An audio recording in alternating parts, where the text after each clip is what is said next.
Welcome to 7 news Telugu బులెటిన్ల ముందుగా headlines. Assembly వద్ద పవన్ ను ఆలింగనం చేసుకున్న వైకాపా ఎమ్మెల్సీ బొత్స.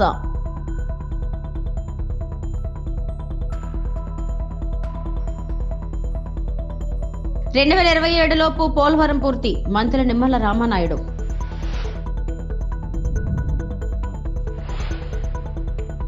త్వరలో నూతన పర్యాటక పాలసీ, మంత్రి కందుల దుర్గేష్ వెల్లడి.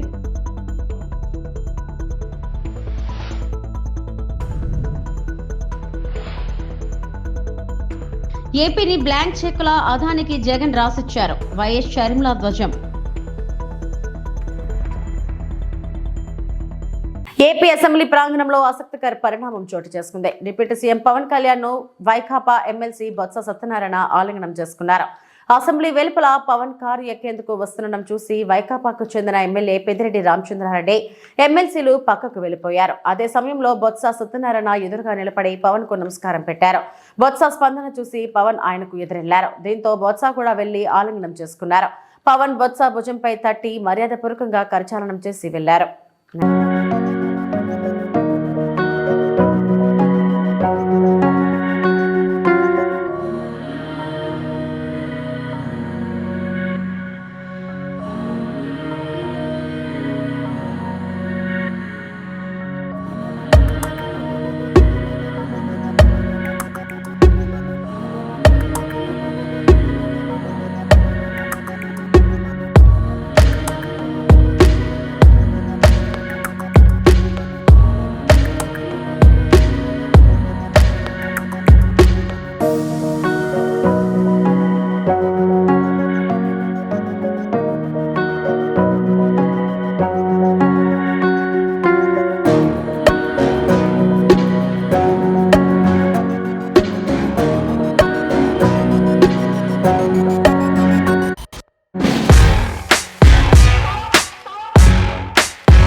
పర్యాటకంలో రాష్ట్రాన్ని దేశంలోనే అగ్రగామిగా నిలబెట్టేలా నూతన పర్యాటక పాలసీని తెచ్చామని మంత్రి కందుల దుర్గేష్ చెప్పారు. శాసనసభలో పర్యాటక పాలసీని ఆయన ప్రకటించారు. అందరి అభిప్రాయాలు సూచనలు తీసుకుని పాలసీని తెచ్చామన్న మంత్రి ప్రజల్లోకి తీసుకెళ్లాలని సభ్యులకు సూచించారు. చంద్రబాబు నాయుడు గారికి ప్రత్యేకమైనటువంటి ధన్యవాదాలు. కారణం, చాలా కాలంగా ఈ రాష్ట్రంలో పర్యాటక రంగంలో ఉన్నటువంటి వారు కానీ, పర్యాటక రంగం అభివృద్ధి చెందాలని ఆలోచించే వారు కానీ కోరుకుంటున్నటువంటి పర్యాటకానికి పరిశ్రమ హోదా అనేటువంటి అంశానికి ముఖ్యమంత్రి గారు గ్రీన్ సిగ్నల్ ఇవ్వటం, ప్రకటించటం ఇవాళ రాష్ట్రంలో ఉన్నటువంటి పర్యాటక రంగానికి ఒక ఊతం ఇచ్చిందనేటువంటి మాటని సందర్భంగా తెలియజేస్తూ, ముఖ్యంగా ఈ పర్యాటక విధానం టూరిజం పాలసీని ఆంధ్రప్రదేశ్ రాష్ట్రంలో ఉన్నటువంటి విస్తారమైనటువంటి సాంస్కృతిక వారసత్వాన్ని దృష్టిలో పెట్టుకుని, అదేవిధంగా పర్యాటక రంగం ద్వారా ఆర్థిక పురోభివృద్ధిని, అదేవిధంగా ఉపాధి కల్పనని, అదేవిధంగా సాంస్కృతిక మార్పిడిని పెంపొందించే విధంగా ఈ 2024-29 నూతన ఆంధ్రప్రదేశ్ టూరిజం పాలసీని ప్రవేశపెట్టడం జరిగింది.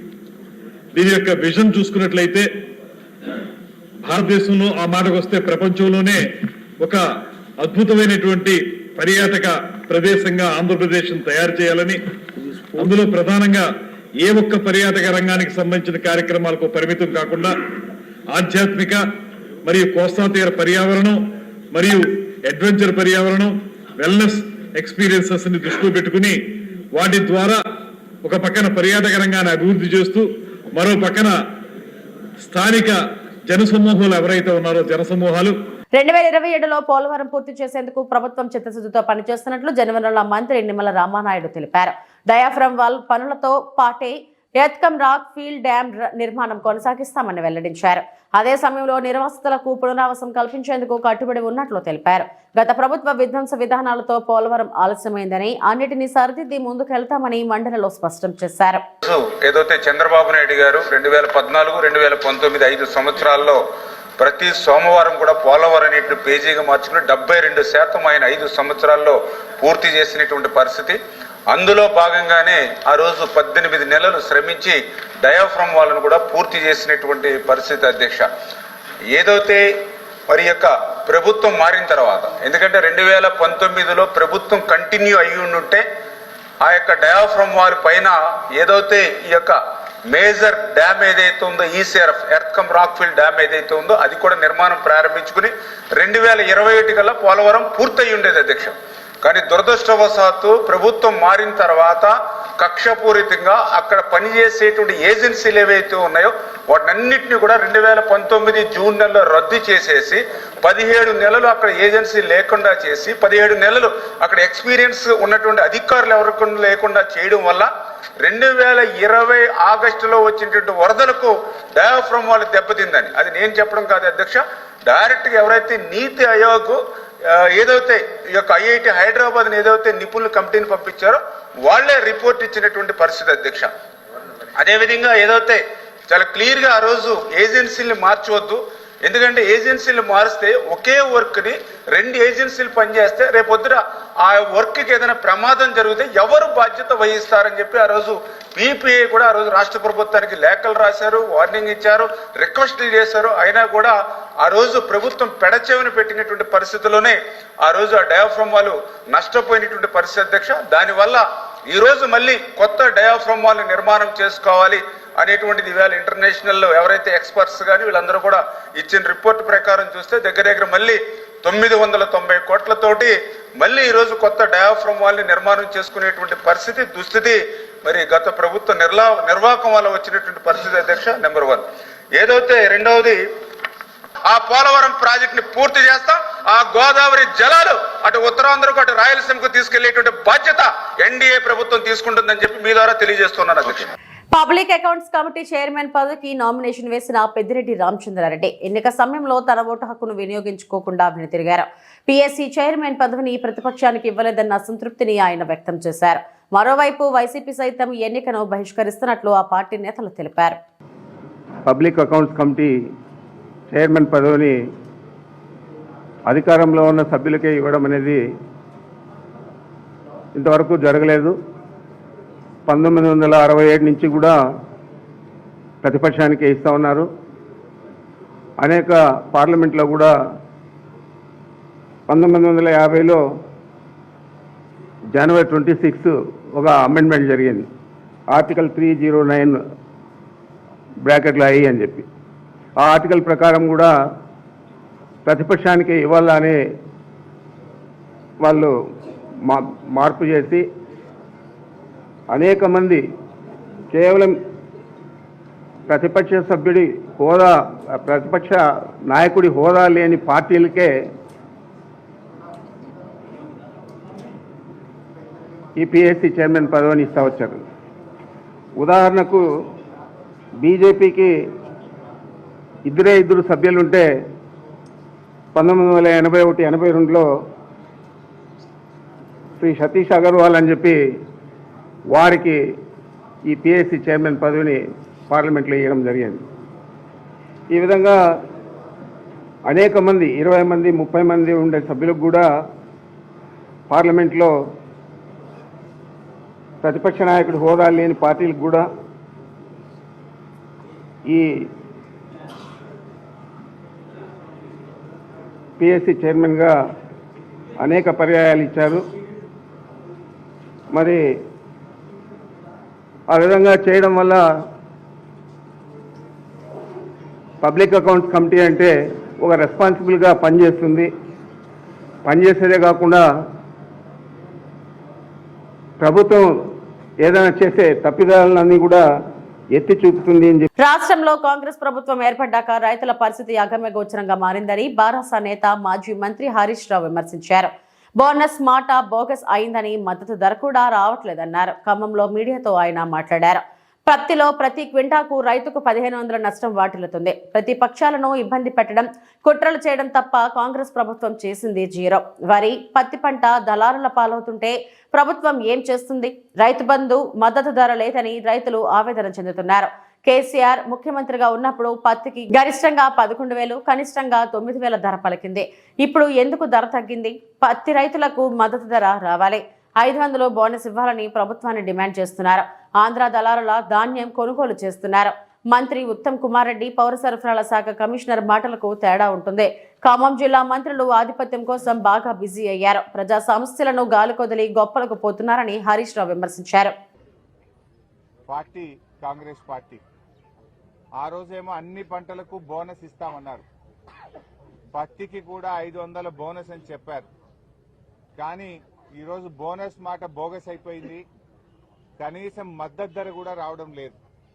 మార్కెట్ యార్డ్లో ఇప్పటిదాకా మార్కెట్ సెక్రటరీ గారిని కలిస్తే ఆయన ఇచ్చిన పేపర్లోనే ఇప్పటి వరకు ఏ ఒక్క రోజు కూడా ఈ మార్కెట్లో మద్దతు ధర రాలేదు.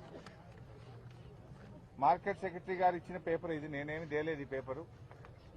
ఇప్పటి వరకు యావరేజ్గా 6,500 రూపాయలు కూడా మద్దతు ధర దాటడం లేదు.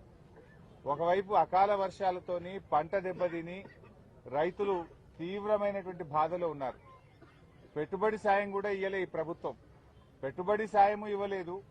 కనీసం మద్దతు ధరకైనా పంట కొంటారేమోనంటే మద్దతు ధర కూడా రావడం లేదు.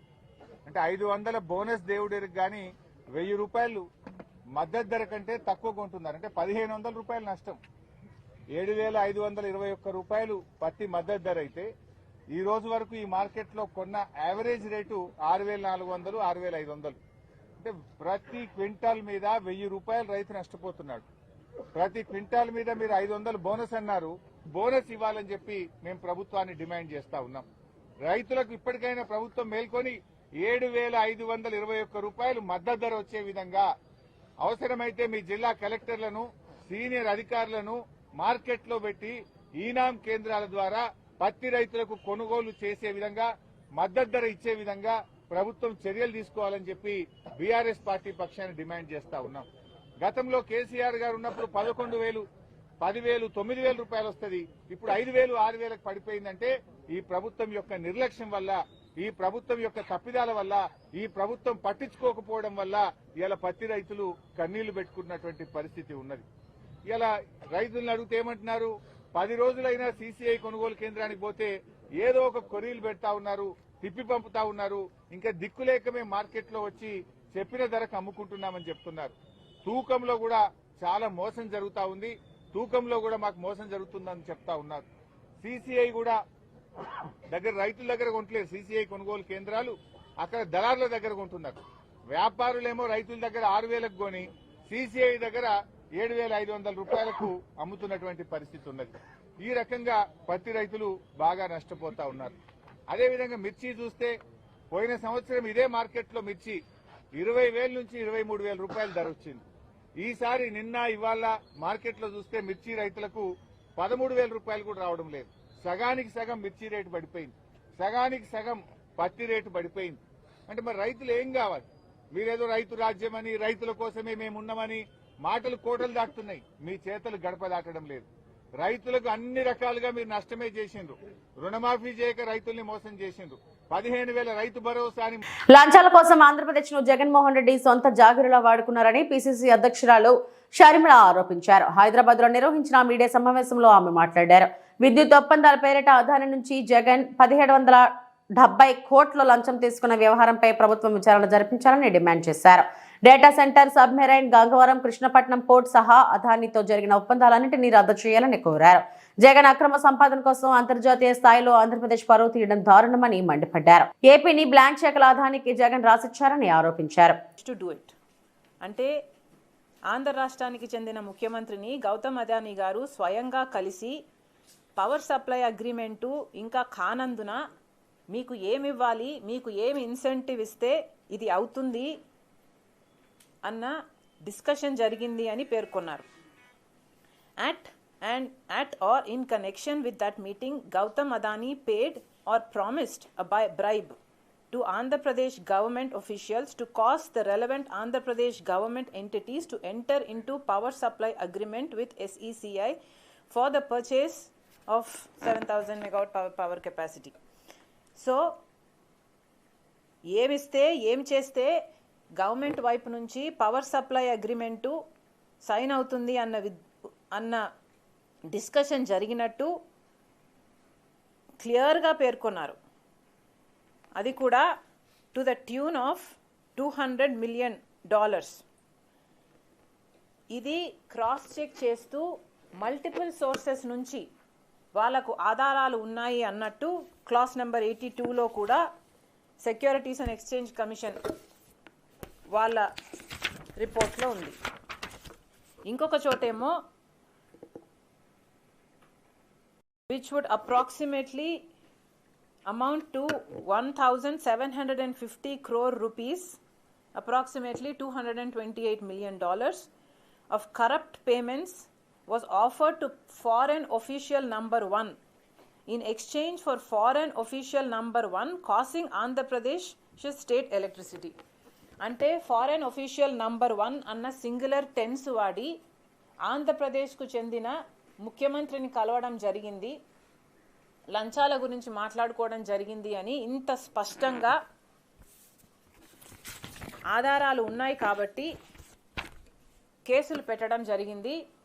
గౌతమ్ అదానీ గారి మీద అరెస్ట్ వారెంట్ కూడా ఇష్యూ చేయడం జరిగింది. ఈ అరెస్ట్ వారెంట్లు, ఈ కేసులు పెట్టడంలో జగన్మోహన్ రెడ్డి గారి పేరు ఎందుకు లేదు అంటే, ఎందుకంటే జగన్మోహన్ రెడ్డి గారు డైరెక్ట్గా అమెరికన్స్కి ఇంట్రెస్టెడ్ పార్టీ కాదు కాబట్టి. గౌతమ్ అదానీ గారైతే అమెరికాలో ఇన్వెస్ట్మెంట్ రేస్ చేయాలనుకున్నాడు కాబట్టి. ఎస్సీ వర్గీకరణపై ఆంధ్రప్రదేశ్ ప్రభుత్వం నియమించిన రాజీవ్ రంజన్ మిశ్రా కమిషన్ ను రద్దు చేయాలని పశ్చిమ గోదావరి జిల్లా మాల న్యాయ పోరాట సమితి డిమాండ్ చేసింది. కమిషన్ రద్దు కోరుతూ నర్సాపురం సబ్ కలెక్టర్ కార్యాలయం వద్ద ధర్నా నిర్వహించి ఆర్డీఓ దాసిరాజుకు వినతి పత్రం అందించారు. అనంతరం సమితి జిల్లా కన్వీనర్ సోడా దాసి శ్రీధర్ మాట్లాడుతూ రాష్ట్రాన్ని యూనిట్ గా తీసుకోకుండా జిల్లాను యూనిట్ గా తీసుకొని ఎస్సీ జనాభా లెక్కలు చేయడం సరికాదన్నారు. రాష్ట్ర ప్రభుత్వం ఇంకా 2021 జనాభా లెక్కలు చేపట్టకుండా ఒక పక్క ఈడబ్ల్యూఎస్ తో ఉద్యోగాలలో ఎస్సీ బీసీ సోదరులకు అన్యాయం జరుగుతుందన్నారు. ఇప్పుడు క్రిమిలేయర్ ముసుగులో ఎస్సీ రిజర్వేషన్ తగ్గించే ప్రయత్నం చేస్తుందంటూ మండిపడ్డారు.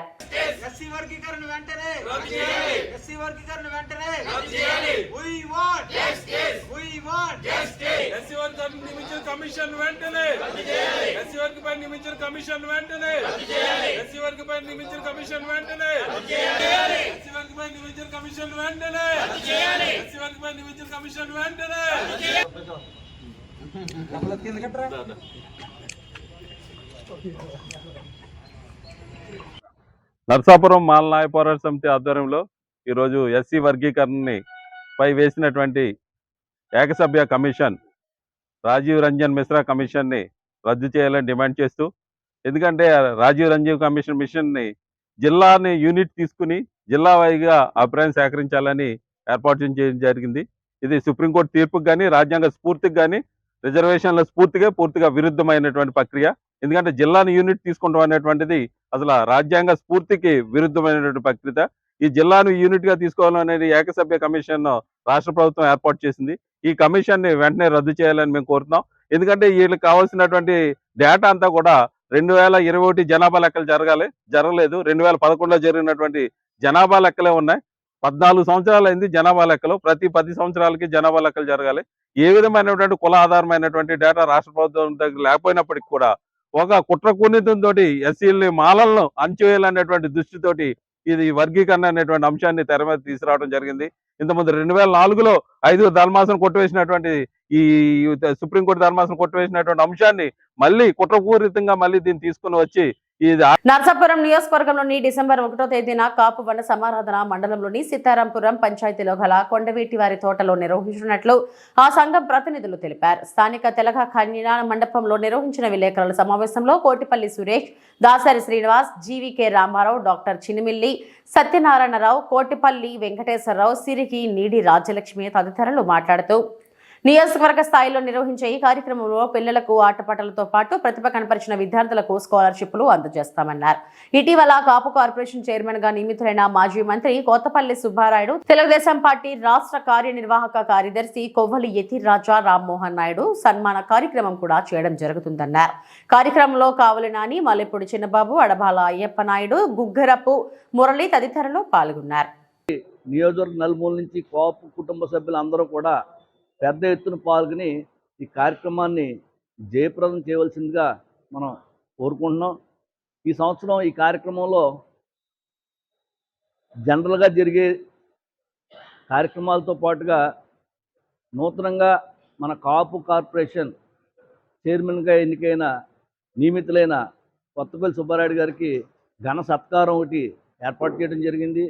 అలాగే ఈ కళ్యాణ మండపం ఆధునీకరణకి తన వంతు సాయంగా విశేష కృషి చేసిన కొవ్వలి ఇత్తరాజు రామ్మోహన్ నాయుడు గారికి అభినందనలు తెలియజేస్తున్నాం. మరి ఈ కార్యక్రమంలో ఉదయం 9 గంటలకు స్టార్ట్ అవుతుంది. ఉసిరి చెట్టు దగ్గర కార్తీక దామోదర పూజతోటి కార్యక్రమం స్టార్ట్ అవుతూ అక్కడే మరి కోలాట కార్యక్రమం పెట్టడం జరిగింది.